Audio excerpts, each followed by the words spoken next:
Welcome to Conversations with Cohen. I'm your host, Greg Cohen, real estate advisor at Cressa. And this podcast, in season 2 of Conversations with Cohen, is all about helping solve for the issues that keep law firm leadership up at night. Top of the list is recruitment and retention and managing expenses. So I thought I'd have Anthony Davies of Forrest Solutions on the show because he brings a unique perspective that may help. And as an advisor to law firms, we wanted to go deep in today's session to hear from him.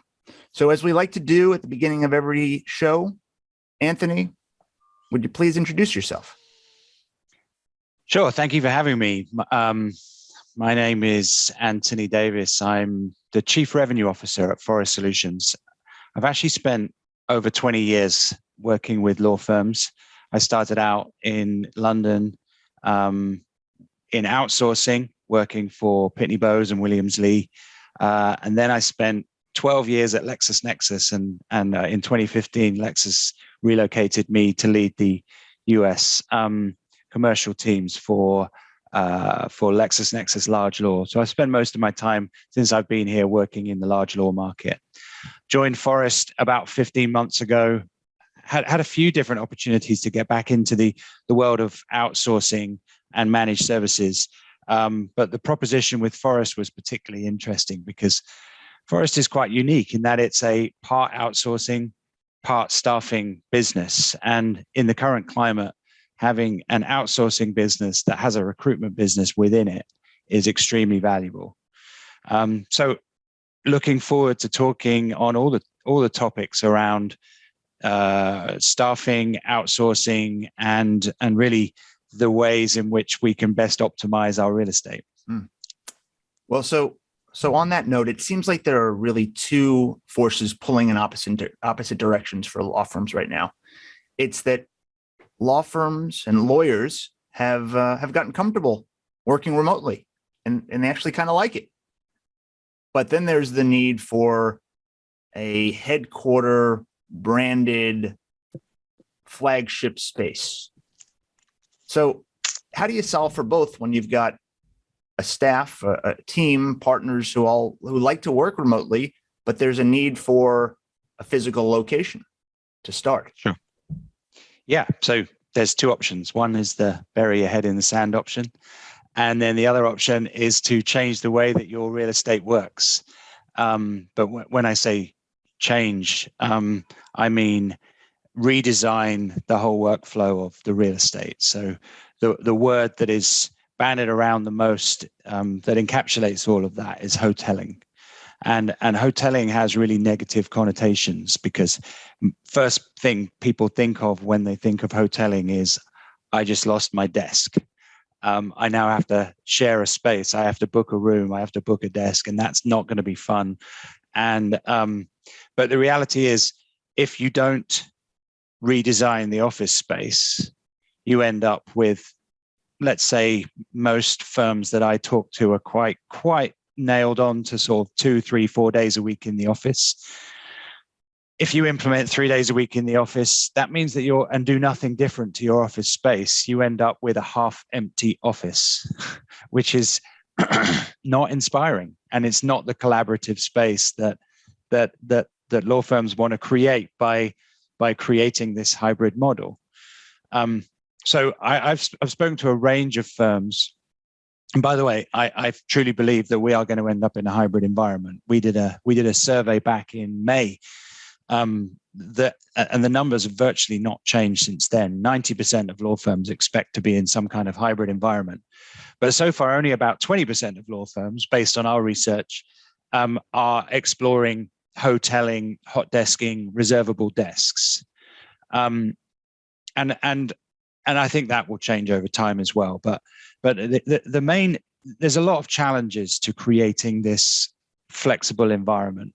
There's some cultural issues around, moving from having your own working for however many years to get to a senior level in the firm, and you get the big corner office and suddenly it's all going to be changed. So there's some cultural issues around that. Many firms have worked through the same size offices And as I say, a small number of firms are moving now to a more hoteling approach, albeit on a small scale. So most firms that I've talked to are looking at 10 or 20% of their space to begin with on a hoteling basis, and that space will be from partner all the way down to associate, but probably 2 or 3 different types of reservable space depending on what rank you are in the firm, depending on your seniority. So 2 different types of reservable offices: 3-panel, 2-panel, outside window, not outside window, and then reservable desks. But the major redesigning the space is easy. Making that space actually work is where it becomes complicated. And that's where we're having most of our conversations as an outsourcing and staffing provider, because the layer of hospitality that sits between the office, the people, and whatever technology you implement, that layer of hospitality is what makes it work. And it's that layer of hospitality might seem like an expense, but if you're going to save 20-30% of your real estate costs, it's really a small expense to make that work. Does that make sense? It does. Have you implemented that? Have you provided that? Have you provided that to law firms? Can you give an example of a real world example where that's been put in place? Well, in true style, we don't just provide services to law firms. And so the best examples I can give you right now are the consulting and accounting and banking clients that we have that are a long way down the line in implementing those type of things. We're probably talking to 4 or 5 law firms about implementing this. But they're nowhere near as advanced as where we're at with the consulting organization. So I'll probably give you an example from the consulting world where we've implemented that. We look after 2 of the big 6 in the accounting world, and they've been implementing hoteling, hot desking, flexible working space for many years. But through COVID, they went all in, and a couple of them announced total flexibility. And while doing that, reduced their need for real estate, reduced the number of floors they took, made everything flexible, everything bookable, and then came to us to put what we call the hospitality concierge, lobby concierge, workplace concierge on every single floor of their building. And that's 1 or 2 people that stands normally around the elevator area behind a lectern, and is there to help with reserving the space, managing the space, helping with first line of IT support, and then crucially, every organization has some kind of room booking system. But if you book a room and it's not used, then it's a waste of space. And what we've seen a lot of already is people block booking desks, block booking rooms, and someone needs to manage all of that. So our workplace concierge staff that literally stand on every single floor in this organization, 2 on every floor on some of the floors, they have this wide-ranging role: walk the floors, help people log in, help people connect, help people reserve the desk, free up space that's not being used, and then tidy everything up. What we found that with hoteling is it's a little bit like if you go into a hotel room and someone hasn't put the little toilet paper into a triangle, it feels like the room's not clean. Mm-hmm. And the same happens with hot desking. We're not putting toilet roll on hot desks, by the way, but we are making sure that when a desk is not being used, the screen is moved back to the normal height. The chair is moved to the height that it's the standard height. All of the cables are coiled up. Everything is cleaned and sanitized. And if you don't do that, the desks people won't use the desks. You only need one bad experience of a hotel. You never go back to that hotel. And we work on the same basis that you only need one bad experience of hoteling and you'll continue to work from home. So the other side of hoteling is you're competing with working from home, right? Working from home is very comfortable. You've got you have your own private bathroom. You have air conditioning to the temperature you want. You have your fridge stocked with all your favorite things. So the other role that our corporate concierge hospitality plays is to personalize the space. Personalize the space for the individuals. Well, it can be as simple as some people in this particular organization that I'm giving as an example, an accounting firm. Although they are fully flexible, some people are still coming to the office every day. So they're coming to the same floor, and the hospitality concierge on that floor gets to know all the people on that floor, gets to know which desks, which area, who's in their team, who they want to create a neighborhood with on those floors. Equally, if those floors are empty, that hotel hospitality concierge can close that floor to drive people to floors that are busier and create that atmosphere and create that buzz and create that collaboration. They can also stock the amenities on that floor with what the people on that floor like to consume, whether that be certain types of drinks, certain types of foods. They can set up the meeting rooms in the way that those people like to have the meeting room set up, whether that be reservable offices or huddle rooms or meetings for more than a certain number of people. Those floors are also being used in some cases for client visits, and the hospitality concierge can help those individuals with catering and other requirements for those client meetings, but just really personalize. And I use this word hospitality a lot. And really that word hospitality is coming from the hoteling hospitality type industry. We're talking about creating a different type of workplace experience than a law firm and non-law firms have ever experienced. And it's drawing from the examples from the hotel industry. Probably the best way to describe it is when people ask, what's the difference between concierge and reception? Well, what's the difference between concierge and reception in a hotel? The reception is there to check you in and badge you up. And then concierge is to make your stay fantastic. And that really is the difference between reception and concierge in a corporate environment as well. So when you say that, so can you give us examples of what, from a concierge perspective, what kind of services do you envision or, are you implementing? Yeah. So, the standard offerings are making sure that people get to their workplace. Their workplace is ready for them, that they can log in and everything else. But then, delivering lunch to their desks, collecting dry cleaning, ordering dry cleaning. If somebody's in town for 1 or 2 days and they're not familiar with them, introduce yourself. Where are you staying? Do you need dinner reservations? Do you need recommendations?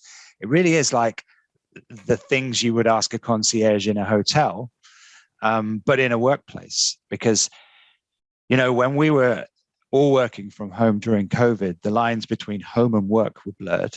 And what we're trying to do now is blur the lines between work and home. Right. So you come to work and it feels nicer. So what's the push?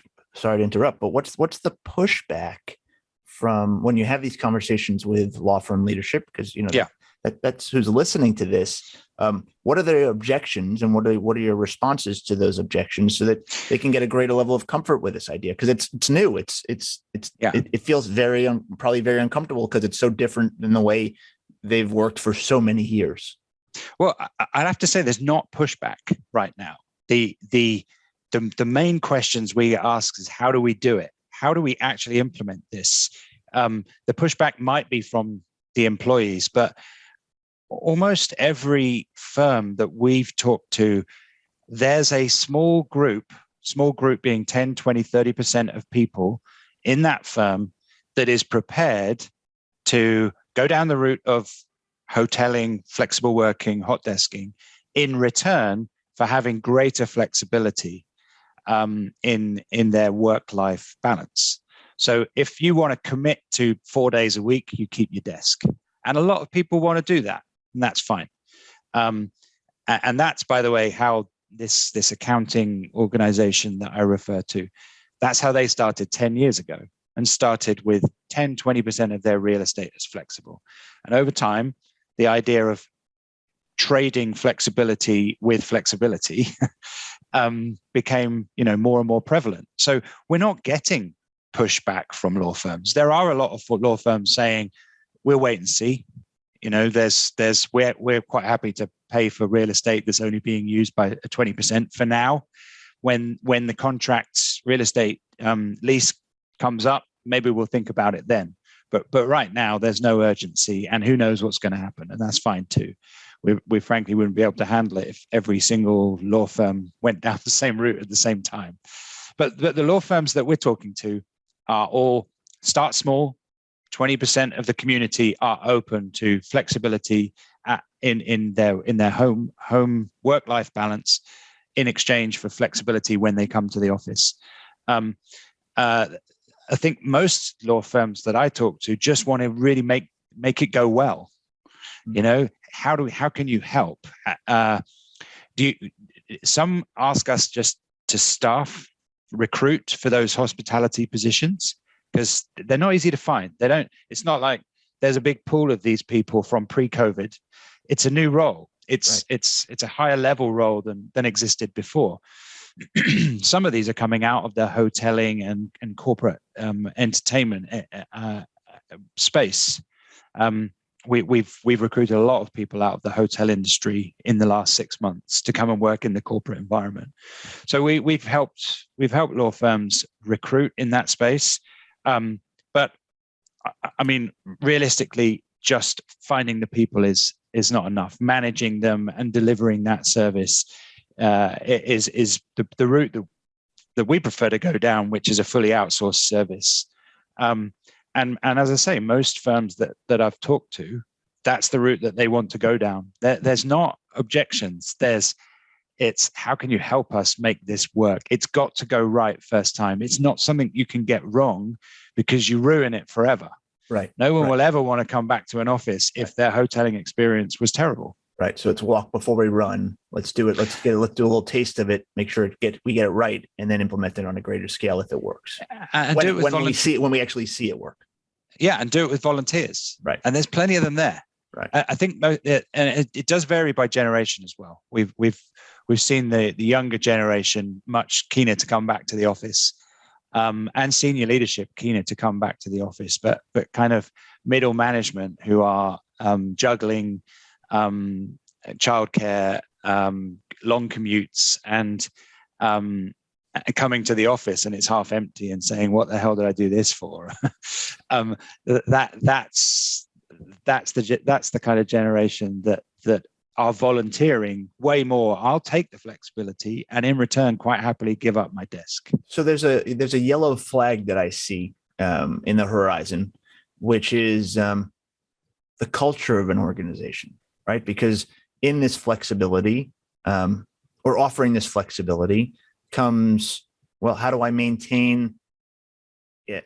If I don't have the young people in all the time, how am I improving the collaboration that's going to keep them and want them to be there for the long term, right? Yeah. How do I, if I offer this flexibility, it's a struggle, because if I don't offer this flexibility, I'm probably going to lose people because they can go somewhere where they can be flexible. But if I do offer this flexibility, do I risk reducing the team feel, the culture of the organization? Because it's hard to, I would imagine, it's hard to have a collaborative environment, a collaborative and culture-rich environment when people aren't together. So how do you solve for that? Well, the other word that encapsulates all that is, how do you create loyalty? And there's no secret that the real estate, the office, the millions and millions of dollars that are making a pristine working environment and a glamorous working environment for the legal industry, those dollars have been spent in many ways to create that collaboration, but also to create that loyalty. There's a real pride about who you work for. The challenge having everybody working from home and is you forget who you work for. You're working in many cases not collaboratively at home for your client, but for yourself the longer you're not at the office. So it's a huge challenge, and there's a very important place for the office in the law firm of the future, no doubt about it. My perspective, and certainly from the conversations I've had with multiple firms, is we've got to do a better job of making it attractive to come to the office. We've got to make the office experience better. We need more, and that doesn't mean just free bagels on a Wednesday. It's more than that. It's different spaces that you might be able to use. And I have a lot of law firm clients asking to come and see some of our consulting and banking clients' offices to see how they've changed the layout, changed the environment, added that layer of hospitality, and made it a place they want to come to. I am absolutely seeing that happen in law firms as well. There's a big firm just around the corner from us who've doubled the number of cafeterias, coffee places, kind of quiet zones, introduced a yoga lounge, had a bar on a Friday and a Thursday evening set up for socializing within the space. Just thinking the space is not being used. We can't give up this space because we're in a long-term contract. So how do we reinvent this space and use it as a means to attract people back to the office? It's every one of those changes results in a different need for the staff that you have to run your office, and it starts to become more and more like a hotel stroke WeWork type environment. But if you'd have told me 10 years ago that the accounting firm that I'm talking about, or another client of ours that is a global investment bank, are going to have beanbags, are going to have treadmills instead of treadmill desks, are going to have yoga rooms, are going to have, comedy evenings and in the office space, I would have told you were crazy 10 years ago. Right. But it has happened and it is continued. That whole thing is continuing to grow. That's amazing, actually, when you think about it. You should come with me. I'll take you on a tour, and it'll blow your mind. I love that.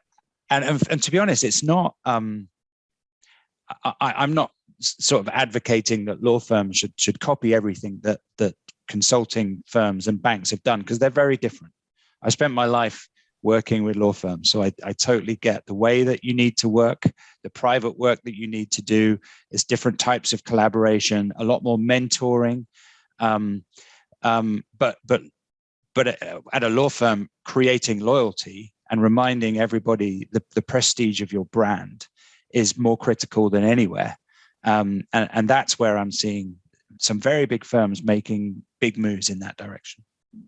It's pretty amazing. And it's also, I'm smiling to think about, I wonder what, if we look back in 10 years, 10 years from now, we look back to this conversation and just the way that we worked, now versus what it will be like, it'll be an amazing exercise is the point. We'll either look back and laugh at this this discussion, and everyone will think that we were crazy, or they'll look back and think this discussion was visionary. Right. I think, given the moves that I've already seen, and we're still in the early stages of this whole office space work experience, the moves that I've already seen, I think this is unstoppable. Well, and look, we know that for a law firm, the real estate is one of their two largest expenses, right? So at some point, I understand it's okay for now because I've got a long-term lease, but at some point it's going to be like, hey, guys and girls, something's got to change because we're just this is a lot of money going out the door if it's not being utilized, right? So Right. so that's a good sort of segue into, okay, there's that, and then there's outsourcing, right? Because we think about the other things that the other expenses. The real estate's one, your staff, is number two, right? Employees in real estate or partners in real estate. So that's a good segue into the outsourcing that you folks are involved in, and perhaps you can help. Perhaps you can impart some wisdom and share some perspective on what law firms, how law firms are thinking about staffing and outsourcing, and the role that you play in that, and some, I'm giving you a lot to talk about, but and how to and some real world examples of that. Yeah, sure. Well, COVID changed everything in the way many firms have now started to think about outsourcing. Also, and outsourcing, just in layman's terms, means what? Okay, from a Forrest Solutions perspective, we're talking about front of house, the mailroom, reprographics, records management. We get into IT help desk. We get into facilities management, we do a bit of conflicts checking, outsourcing. We centralize administration. We centralize the admins, some secretarial word processing, but it's all the non-core roles within a law firm. We don't do any lawyer outsourcing. If it's not a lawyer, it probably can be outsourced. Right. So it's core to the organization. I know you didn't mean that. It's core to the organization. In fact, it's the backbone of the organization. But right. It's all the things that make it work that's outside of the legal function. Correct. Yeah. Okay. Yeah. I can understand that. Yeah. And clearly through COVID, the requirements of a lot of these roles changed. A lot of these roles were not needed for a period of time. So we're now in the how do we ramp back up stage, and in a world where it's almost impossible to find people, let alone people at the right skill level and the right price. More and more, the solution is to turn to a specialist provider, and outsource the headache, outsource the problem. At the same time, not every outsourcing organization is built the same. Ours is pretty unique in that we have our own in-house recruitment division. Just outside my office here, I describe as a sea of recruiters. We're up to 45, nearly 50 people in that room outside my office right now, hiring on behalf of all of our clients, but also hiring on behalf of our outsourcing contracts. So outsourcing is a solution to not having to hire yourself or these people back into the office. Mm-hmm. It's also a solution to the fact that the office is going to be completely different now than it was before. So you've got a partner with that expertise and with that knowledge to help you redesign it all. And that's why it's been, a very busy 6 months for us. Our outsourcing division has probably added about 25 new clients in the last 6 months across the country, and it's all very similar themes.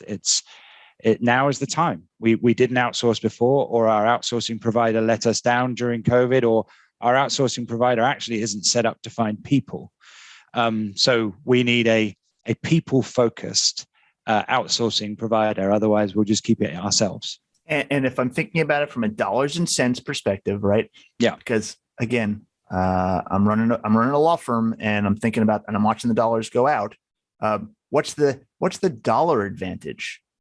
What's the dollar advantage percentage wise, maybe, to doing an outsourcing versus having it all in house?